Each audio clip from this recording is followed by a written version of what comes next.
এখনো পর্যন্ত আইটেল যতগুলো স্মার্টফোন লঞ্চ করেছিল সবই 3-4 হাজার 5 হাজার টাকার মধ্যে বাজেট হয়ে থাকে। লো প্রাইসের মধ্যে বাজেট ফোন নিতে গেলে আইটেলের দিক থেকে যায় 3-4-5 হাজার টাকার মধ্যে যদি ভালো ফোন নিতে হয় তো সেদিকে আমরা আইটেলের দিকে দেখি। কিন্তু আজকের এই ভিডিওতে আমরা একটা প্রিমিয়াম ফোন নিয়ে এসেছি আইটেলের তরফ থেকে। এতটাই প্রিমিয়াম যে 30-40 হাজার টাকা দামের ফোনের মধ্যে দেখতে, কিন্তু এত কম প্রাইসের মধ্যে আপনি পেয়ে যাবেন এই আইটেলের এই ফোনটি, আইটেলের S23 প্লাস। আজকের এই ভিডিওতে আমরা এক নজরে দেখে নেবো এই ফোনটির প্রাইস, স্পেসিফিকেশন, লঞ্চ ডেট। আর ভিডিওটি শেষ পর্যন্ত দেখতে আরো জানতে পারবেন এই ফোনটি কাদের জন্য ঠিক হবে, আরো অন্যান্য ফিচার এই ভিডিওর মধ্যে আমরা দেখে নেবো। আর আপনি চাইলে কিন্তু এই চ্যানেলটি সাবস্ক্রাইব করে রাখতে পারেন এরকম ইনফরমেটিভ টেক রিলেটেড ভিডিও সবার আগে দেখার জন্য। তো চলুন শুরু করে নিই আজকের এই ভিডিও। সবার প্রথমে দেখে নেবো এই ফোনটির ডিজাইন। তো এই ফোনটির ডিজাইন আপনার দেখতেই পছন্দ হয়ে যাবে, কি কালার দিয়ে রেখেছে, প্রিমিয়াম একদম ডিজাইন। এখনকার ফোনগুলোতে যে ক্যামেরা সার্কেল থাকছে সেরকমের ডিজাইন থাকছে।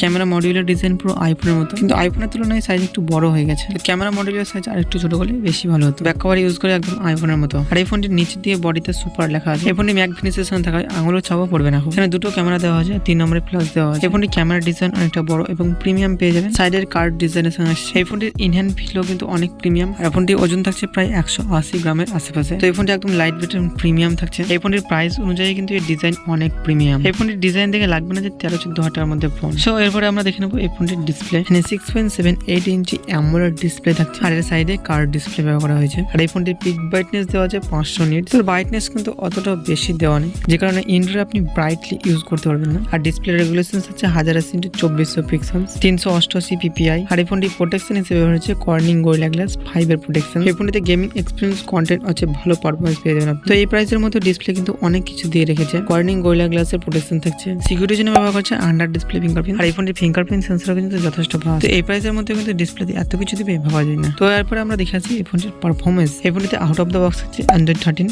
itel OS 13। এই ফোনটিতে চিপসেট হচ্ছে ইউনিসো টাইগার T616, যেটা 12 ন্যানোমিটার ফেব্রিকেশন সার্ভিস। এর সিপি হচ্ছে 2.0 GHz। আর এর জিবি হচ্ছে মালিজি 57 MP1। আর এই ফোনটি দুটি ভেরিয়েন্টেশন থাকছে। এই ফোনটির ফার্স্ট ভেরিয়েন্ট থাকছে 4GB RAM 128GB স্টোরেজ, আর 8GB RAM 256GB স্টোরেজ। এর স্টোরেজ টাইপ হচ্ছে UFS 2.0। এই ফোনটিতে ডুয়েল ক্যামেরা সেটআপ থাকছে। তিনি মেন ক্যামেরা থাকছে 50 মেগাপিক্সেলের উইন্ডো লেন্স। আর এটি সাপোর্টের জন্য থাকছে 0.08 মেগাপিক্সেলের একটি লেন্স। ব্যাক ক্যামেরাতে আপনি ভিডিও শুট করতে দেন 1080p 30 fps এ। ফ্রন্টে সেলফির জন্য ব্যবহার করা হচ্ছে 32 মেগাপিক্সেলের একটি ক্যামেরা। আর ফ্রন্ট ক্যামেরা দিয়ে ভিডিও শুট করতে দেন 1080p 30 fps এ। এই ফোনটিতে ব্যাটারি ব্যবহার হচ্ছে লিথিয়াম পলিমারের 5000 mAh ব্যাটারি। আর এটিকে দ্রুত চার্জ করার জন্য থাকছে 18 ওয়াটের একটি ফাস্ট চার্জার। এই ফোনটির সেন্সর হিসেবে সব ধরনের সেন্সর দেওয়া আছে। আর সিকিউরিটি সেন্সরের জন্য ব্যবহার হচ্ছে আন্ডার ডিসপ্লে ফিঙ্গারপ্রিন্টস। এখানে কানেকশনে দেখছে wifi, Bluetooth 5.0, GPS, NFC, USB Type-C 2.0 OTG। আর নেটওয়ার্ক সাপোর্ট হিসেবে দেখছে 4G সাপোর্ট। তো আইটেল এখানে একটা জিনিস ভুল করে দিয়েছে, সেটা হচ্ছে নেটওয়ার্ক সাপোর্ট হিসেবে দিয়েছে 4G সাপোর্ট। আর এখনকার সময় দাঁড়িয়ে 4G হ্যান্ডসেটকে ব্যবহার করছি না, যারাই ফোন বাই করছে এখন 5G ফোন বাই করছে। এই ফোনটি 4G না হয়ে 5G দিয়ে হতো